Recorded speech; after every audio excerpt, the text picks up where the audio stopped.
Hemlock Engineering have invested in a number of brother machines, and in your words, Paul, it turned your business round. It did. About 5 years ago, we were really struggling. We had a lot of conventional machines, what I call conventional machines, slower machines, and we were losing money, quite a lot of money. We were looking at the rates we were making on these machines, and we were like, what do? We can put the price up to the customer, or maybe lose the work, probably lose the work, Eastern Europe, China, or wherever, or we could try and make them faster. And we weren't looking for 5 or 10% here, we were looking for a lot faster. Okay, I'm going to put in this one. How much faster? Well, as it turned out, a lot of these components we made over double, twice as fast, and sometimes up to 70% cycle time reduction by turning to brother.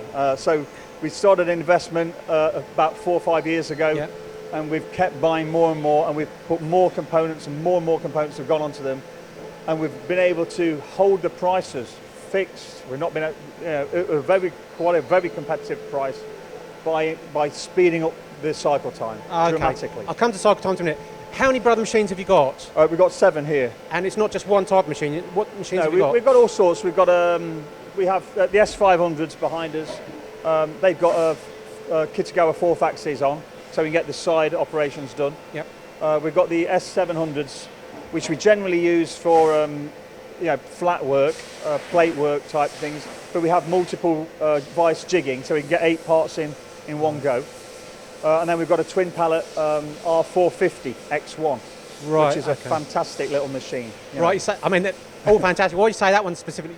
Well, it's just, what it does, what we're trying to do over years is we've been trying to take the labour out. And one of the problems with milling is there's a lot of labour going into loading. So while it's great while the machine's running, but then the machine stops, and you've got to take the parts out, blow them all down, put new parts in.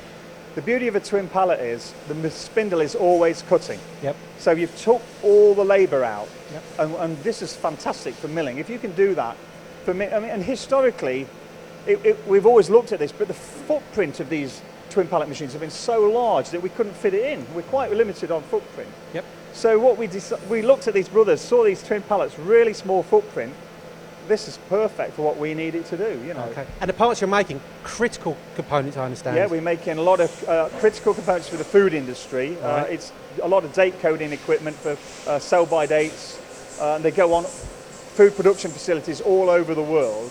Right. So it's a critical part, and it's extremely tight tolerance. Okay. And it's quite a big volume as well. I've got to say, how many? I think 70,000 a year at last count, something like that. Yeah. And if this stops working, we don't get our food data properly. We could be in trouble. So it's very critical. But you say about the brothers, up to 70% reduction in cycle time, and operations as well.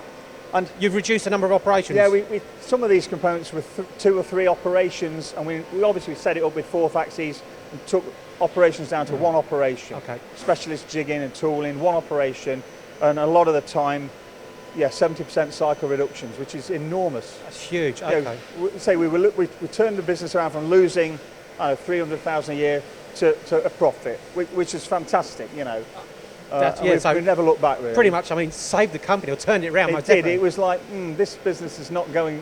We need to do something dramatic here, and we did. You saved. It was quite a bold move. Oh yeah, definitely, and a bold statement as well, though. But it has sort of saved the business. You said that the machines are really fast. In what aspect, though? Well, it's not just the rapids. The rapids are fast, but what you've got is the accelerations. Right. So it's very high spec motors and the acceleration, and same with the spindle. The spindle speed, to accelerate the spindle speed to 16,000, it's less than a second. And then you've got the tool change time, which was a massive saving. On our old machines, the tool change was 7 or 8 seconds. It's less than a second on a brother. It's 0.8 second chip to chip. So, blink and you missed it, it's changed the tool.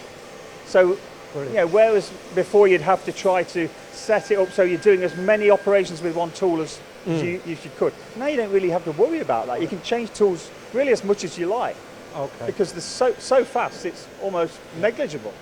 Okay. And you're running, is it BBT 40, is that correct? No, 30. BBT 30, which is a face and taper tool. It's quite rigid, really. Okay, because some people might, think, with that taper, it won't give that sort of rigidity, but that's never been an issue. It's never been an issue for us, no. We are mainly aluminium here. Yeah. We do stainless, we do other things, plastic, but aluminium is our forte.